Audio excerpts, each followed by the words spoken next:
votre émission À lire ou à relire. Aujourd'hui, ce sera un tout petit peu différent. J'ai le plaisir de recevoir Pascal Marmet, qui a écrit un livre excellent qui s'appelle Il y a longtemps, qu'il faut absolument lire ou relire.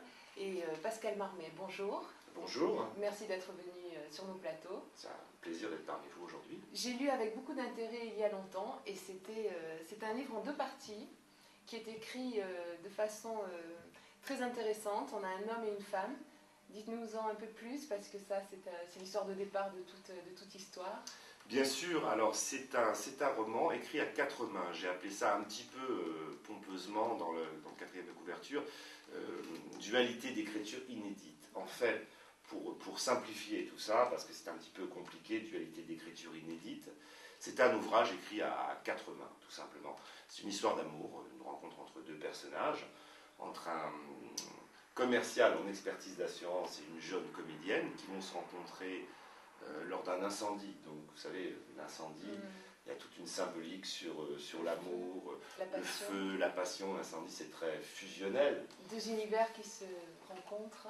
2 univers absolument complètement différents, totalement différents, à l'opposé, qui vont se rencontrer et qui vont s'aimer et qui vont se... Malgré tout, pouvoir communiquer. Malgré les différences, justement, ces différences qui divisent nos personnages au début du roman, ces différences vont les rapprocher.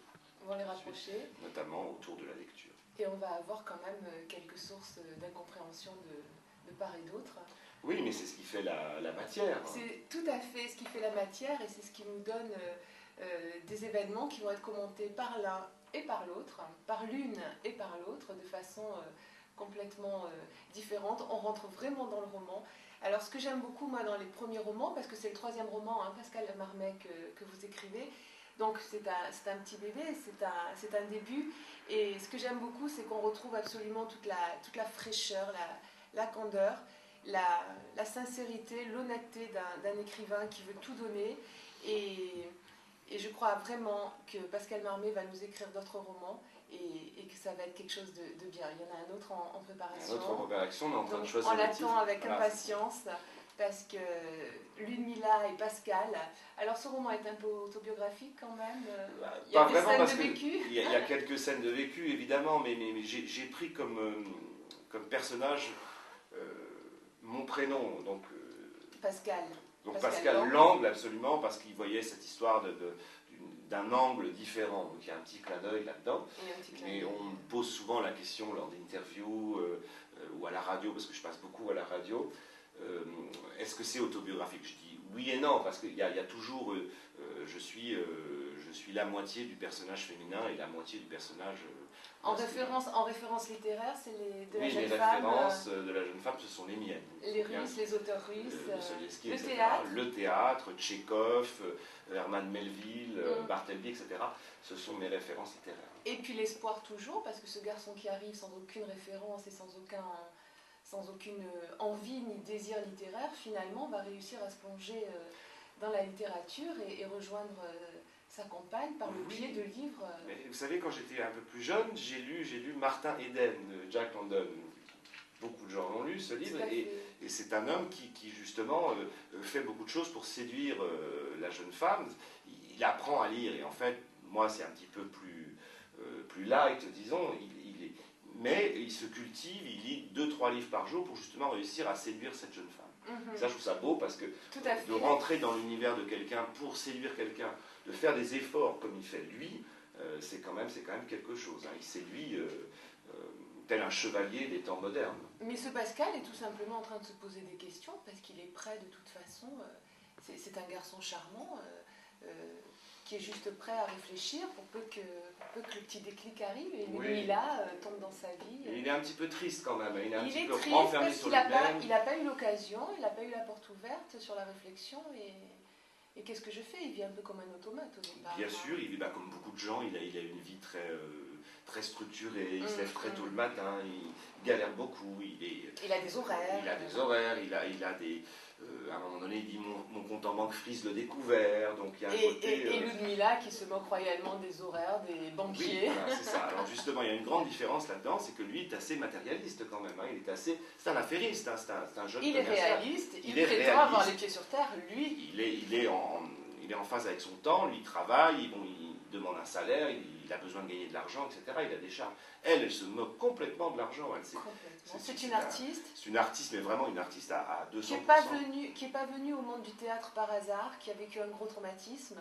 On ne va pas tout dire, mais il y a quand même au départ une grosse souffrance qui fait que pour en sortir et pour survivre, elle va quand même avoir besoin de l'imaginaire des auteurs pour pouvoir survivre et arriver à être elle-même aussi. Oui, là je me suis un petit peu inspiré de ma vie personnelle, c'est-à-dire que quand j'étais plus jeune, quand j'étais ado, j'ai fait beaucoup de théâtre en amateur. Donc ce milieu-là, je le connais un petit peu. On ne peut pas parler du théâtre sans le connaître un petit peu, sans avoir vécu.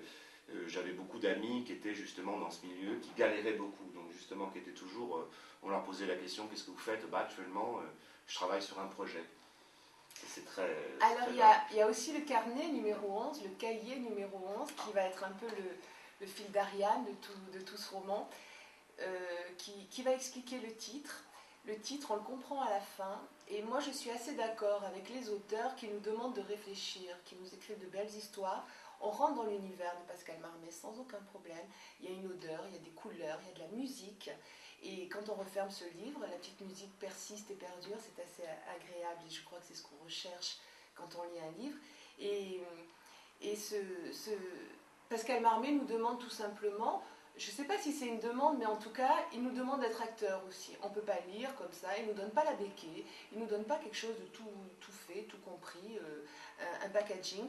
Il nous permet de réfléchir aussi, et je crois que c'est bien ce qui est agréable quand on lit un livre, de pouvoir se poser des questions après. Et moi, j'aurais fait comment? Mais là, qu'est-ce qu'il dit? Là, je ne suis pas d'accord. Il y a quelques belles scènes de situations de la vie courante qu'il a captées, comme ça, avec finesse, avec pas mal pas de psychologie, mais en tout cas un beau regard sur les autres et une belle écoute des autres.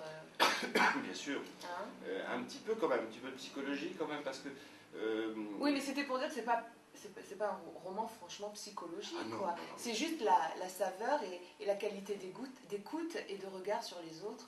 Oui, et la différence donc de pensée, d'un homme et d'une femme. Entre un homme et une femme, à l'image un petit peu du livre Les hommes viennent de Mars, les femmes de Vénus. Je confirme, tout à fait. À l'époque, quand j'ai écrit ce livre, ça n'avait jamais été fait sous forme de roman. Cette histoire-là, la différence de pensée entre un homme et une femme. C'est pour ça que j'ai voulu l'adapter sous la forme romanesque, sous la forme d'une histoire d'amour entre un homme et une femme. Et voilà, il y a longtemps, à lire rapidement, ne pas perdre de temps à lire ou à relire. Pascal Marmé, merci beaucoup d'être venu et j'espère à très bientôt pour le 4e. Merci. Bonne fin de journée, au revoir.